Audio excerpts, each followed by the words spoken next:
Hello traders and investors, welcome to Shaurya trading indicator.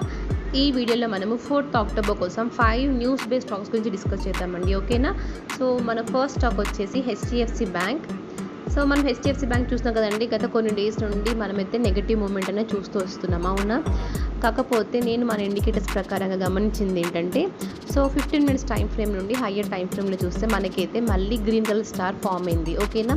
So నేనైతే ఇక్కడ నుండి trend మారే ఛాన్స్ ఉందని ఎక్స్పెక్ట్ చేస్తున్నాను హెచ్డిఎఫ్సి బ్యాంక్లో. లేదా మళ్ళీ ఒకవేళ ఫాల్ వస్తుందంటే నెక్స్ట్ మనకి 1640 లెవెల్లో మనకైతే సపోర్ట్ ఉందండి. ఓకేనా? సో ఇక్కడ కూడా సపోర్ట్ తీసుకునే ఛాన్స్ ఉంది, లేదా ఇక్కడే సపోర్ట్ తీసుకొని మళ్ళీ అప్ సైడ్ వెళ్ళే ఛాన్స్ కూడా ఉంటుంది. అండ్ అలాగే మన రెసిస్టెన్స్ అండి 1712 దగ్గర ఫస్ట్ రెసిస్టెన్స్ ఉంది. ఒకవేళ బ్రేక్ అయిందంటే నెక్స్ట్ మళ్ళీ మనం 1730 వరకు వెళ్ళే ఛాన్స్ ఉంటుంది. అండ్ నెక్స్ట్ స్టాక్ వచ్చేసి ముత్తూట్ ఫైనాన్స్ అండి. సో ముత్తూట్ ఫైనాన్స్ వచ్చేసి మనం ప్రస్తుతానికి బయర్ లెవెల్లోనే ఉంది. సో చూసారు కదండి, చాలామంది బయర్స్ యాడ్ అవుతూ వస్తున్నారు. సో మనకైతే 1950 లెవెల్ అయితే మనకి సపోర్ట్ అండి. ఒకవేళ ఇది బ్రేక్ అయిందంటే నెక్స్ట్ మళ్ళీ మనం 1900 వరకు వెళ్ళే ఛాన్స్ ఉంటుంది.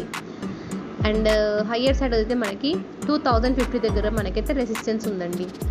అండ్ 5 మినిట్స్ టైం ఫ్రేమ్లో చెక్ చేస్తే, సో 5 మినిట్స్ టైం ఫ్రేమ్లోనైతే మనకి ఒక చిన్న సెల్లర్ రేంజ్ ఉందండి. సో 1972 దగ్గర మనకి సెల్లార్ లెవెల్ ఉందన్నమాట. ఒకవేళ ఈ సెల్లార్ లెవెల్ బ్రేక్ అయిందంటే మళ్ళీ మనం ఫ్రెష్గా కాల్ ఎంట్రీ సైడ్ వెళ్ళొచ్చు. అండ్ నెక్స్ట్ వన్ వచ్చేసి ఎవెన్యూ సూపర్ మార్ట్స్ అండి. సో ఎవెన్యూ సూపర్ మార్ట్స్లోనైతే మనకి సపోర్ట్ వచ్చేసి 4918 లెవెల్లో ఉంది. 4918 to 900 లెవెల్ అనమాట. ఓకేనా? సో ఇక్కడ నుండి మళ్ళీ ఒకవేళ బ్రేక్ అయిపోయింది అంటే నెక్స్ట్ మళ్ళీ మనము 4818 వరకు వెళ్ళే ఛాన్స్ ఉంటుంది. అండ్ హయ్యర్ సైడ్ చూస్తే మనకి 5040 దగ్గర రెసిస్టెన్స్ ఉంది. ఒకవేళ అది బ్రేక్ అయిందంటే నెక్స్ట్ మళ్ళీ మనము 5120 to 150 మధ్యలో వెళ్ళే ఛాన్స్ ఉంది. అండ్ నెక్స్ట్ వన్ వచ్చేసి రిఫెక్స్ ఇండస్ట్రీస్ అండి. సో రిఫెక్స్ ఇండస్ట్రీస్లో చూస్తే మనకి ఫస్ట్ సపోర్ట్ వచ్చేసి 530 రేంజ్లో ఉంది. ఒకవేళ అది బ్రేక్ అయిందంటే నెక్స్ట్ మళ్ళీ మనము 515 వరకు వెళ్ళే ఛాన్స్ ఉంటుంది. అండ్ అలాగే మన ఫస్ట్ రెసిస్టెన్స్ అండి 548 దగ్గర మనకి ఫస్ట్ రెసిస్టెన్స్ ఉంది. ఒకవేళ ఇది బ్రేక్ అయిందంటే నెక్స్ట్ మళ్ళీ మనము 570 వరకు వెళ్ళే ఛాన్స్ ఉంటుంది. అండ్ నెక్స్ట్ వన్ వచ్చేసి జేటీఎల్ ఇండస్ట్రీస్ అండి.